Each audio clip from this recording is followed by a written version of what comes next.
Je voulais remercier Jacqueline Dor. Ne devait durer que 2 mois. Ce dernier a annoncé son départ car il ressentait une certaine lassitude et ne voulait pas devenir, je cite, le vieux présentateur de Motus. France Télévisions, souhaitant faire le ménage dans ses jeux, considérant son offre trop pléthore, se sert de l'excuse pour arrêter l'émission malgré des audiences toujours au top. L'annonce du départ de Thierry puis de la fin du jeu courant mai a été perçue comme un choc, notamment sur Twitter où les hommages se sont succédés. A première vue, l'on pourrait se dire, connaissant Twitter, qu'il s'agit de trolls, mais non, même pas. Cependant, il faut quand même l'avouer, alors que beaucoup de gens entre 20 et 30 ans ne regardent plus l'émission, à part en vacances chez mamie ou avec 42 fièvres, pourquoi la fin de Motus me et nous a rendu si tristes.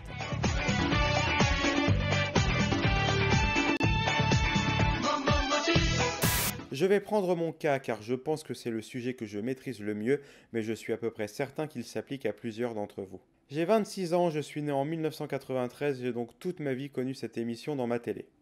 Je vais d'ailleurs vous en faire une rapide présentation, ce jeu est adapté du format américain Lingo, créé en 1987, animé par le fils adoptif de Ronald Reagan.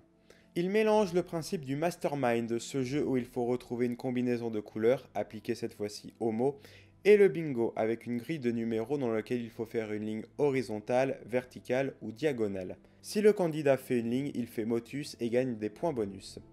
Ces deux mécaniques sont complémentaires, le fait de trouver un mot offre le droit de piocher 2 boules numérotées pour compléter la grille. Tu vois Thierry des années 90, ça n'était pas compliqué à expliquer. Bien motus, c'est une espèce de gymnastique du cerveau. Alors je sais qu'il est 11h30, on n'est pas forcément bien réveillé, mais il faudra faire un petit effort quand même. Et vous aussi, vous qui êtes chez vous, un petit effort. Gymnastique du cerveau qui mélange les chiffres d'un côté et les lettres. Oh non, un peu facile, hein. Je vous vais venir. Non, ça n'a aucun rapport. Aucun rapport. Mais il faut savoir aller vite, être logique, et il faut avoir envie de jouer, tout simplement. On va commencer par offrir à nos deux équipes 2 grilles. 2 grilles sur lesquelles vont apparaître des chiffres, enfin des nombres impairs pour l'équipe A et des nombres pairs pour l'équipe B. Le principe, eh bien, c'est de réaliser motus, tout simplement en recouvrant ces 2 grilles, horizontalement, verticalement ou en diagonale, à l'aide de boules qui sont disposées dans les demi-sphères qui sont devant vous, mesdames et messieurs. Et vous devrez choisir ces boules une fois que vous aurez trouvé les fameux mots dont nous allons parler dans un petit instant. Attention, il y a des boules noires qu'il vaut mieux éviter. C'est un petit conseil que je vous donne, un petit conseil d'amis. La subtilité de ce jeu est que les connaissances sont un prérequis. En effet, il faut connaître la langue française et l'orthographe, mais le hasard ajoute du piment au format. En effet, il faut à tout prix éviter de piocher les fameuses boules noires sous réserve de perdre la main. C'est un jeu qui a été diffusé dans une vingtaine de pays, mais il n'a réellement connu le succès qu'aux Pays-Bas et en France. Comme Question pour un champion qui est un format américain qui ne fonctionne que chez nous. C'est d'ailleurs aux Pays-Bas que les premiers épisodes sont tournés, je vous invite d'ailleurs à regarder la première de Motus, disponible sur YouTube, c'est une expérience intéressante. Pour en revenir à la mécanique, on pourrait se dire que c'est idiot de mélanger le bingo et le mastermind, mais en réalité c'est totalement génial. C'est un vrai bon format, on ne prend pas les spectateurs pour des cons, on peut les enrichir intellectuellement, pas mal de gamins dont je faisais partie ont découvert des mots grâce à Motus. Mais le concept est suffisamment stimulant pour ne pas lasser grâce à sa partie hasard. À la différence des chiffres et des lettres qui ont eu besoin de se renouveler, ici, à part la longueur des mots ainsi que la boule magique, la mécanique est restée identique du début à la fin. Enfin, presque. Pour l'anecdote, la finale au début était une sorte d'anti-motus. Il fallait trouver des mots et ensuite tirer des boules dans l'objectif de ne pas faire motus. Trop compliqué et aléatoire, le format a été remplacé par celui que nous avons ensuite connu, à savoir aligner 10 mots en 5 minutes. Dommage, pour avoir vu quelques épisodes, j'aimais bien ce principe. Ah, et puis tant qu'on y est, Thierry, qui a été la voix off de la Roue de la Fortune en 1987, voilà, il fallait que ça sorte aussi, n'a pas été le seul animateur du jeu. En effet, il fut remplacé pendant 2 semaines par Bruno Guévenoux, un animateur oublié mais très sympa.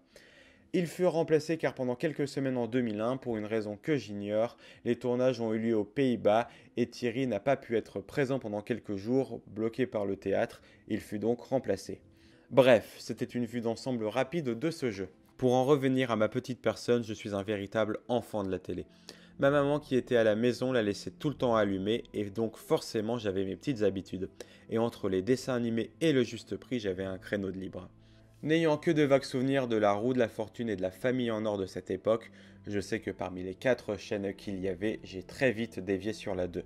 Donc forcément, le petit Vincent, fan du millionnaire avec sa roue et sa boule, devenu fan du Juste Prix car il y avait le même présentateur et une roue, et du coup devenu aussi fan de Motus car il y avait plein de boules à piocher et des musiques rigolotes devenues mémorables avec le temps. Je n'étais pas difficile pour aimer quelque chose quand j'étais gamin, nous devions être en 1999. Mais au-delà du jeu, ce qui m'a le plus marqué sont la gentillesse de l'animateur et les pitreries de Guy Lecluise, qui est devenu la voix off en 1999, l'année donc où j'ai commencé à regarder le jeu. J'ai le souvenir de fou rire à cause de leurs plaisanteries. Les pauvres, ils se faisaient engueuler par courrier par les spectateurs, car ils faisaient perdre du temps de jeu.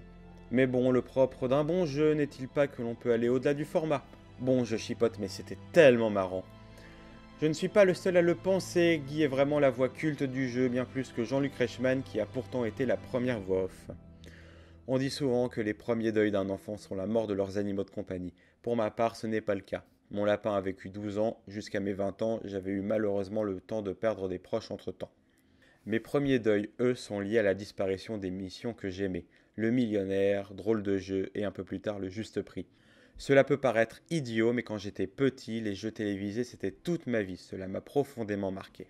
Bien sûr, en grandissant, j'ai moins regardé la télé, j'ai plus passé du temps sur l'ordinateur et la console, mais j'avoue quand l'occasion se présentait, je regardais Motus avec plaisir, même après le départ de Guy.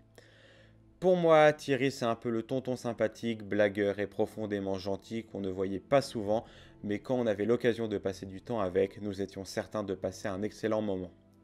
Forcément, le jour où ce tonton disparaît de notre vie, on se rend compte de l'immense vide qu'il laisse. Et Motus, pour les gens de mon âge, c'est ça, c'est un vrai point de repère télévisuel.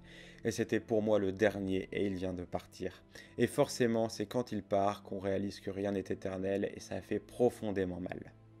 La fin de Motus, pour moi, c'est ça.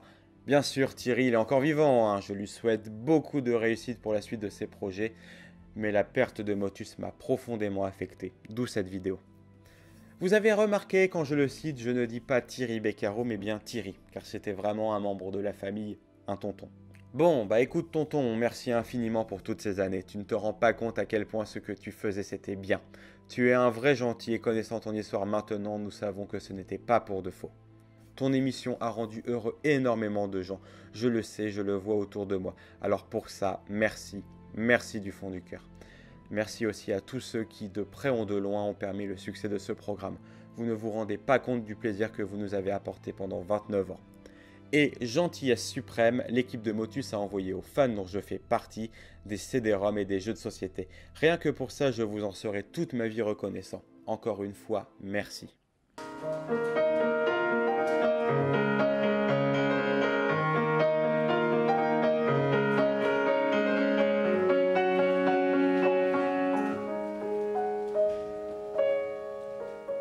J'espère que cette vidéo vous aura plu, j'y ai mis beaucoup de cœur. Je tiens juste à vous dire que pour des raisons personnelles, il n'y aura pas de vidéo avant le début de l'année prochaine sur la chaîne. Beaucoup de changements dans ma vie et je ne peux pas me permettre de faire dévier mon esprit. Rassurez-vous, l'attente sera rapide, la prochaine vidéo sera une histoire d'écran, l'écriture est quasiment terminée, j'espère qu'elle vous plaira. Je vous embrasse, beaucoup de bonheur à vous pour cette fin d'année, n'hésitez pas à vous abonner et à témoigner sur Motus, je serai ravi de vous lire. A bientôt.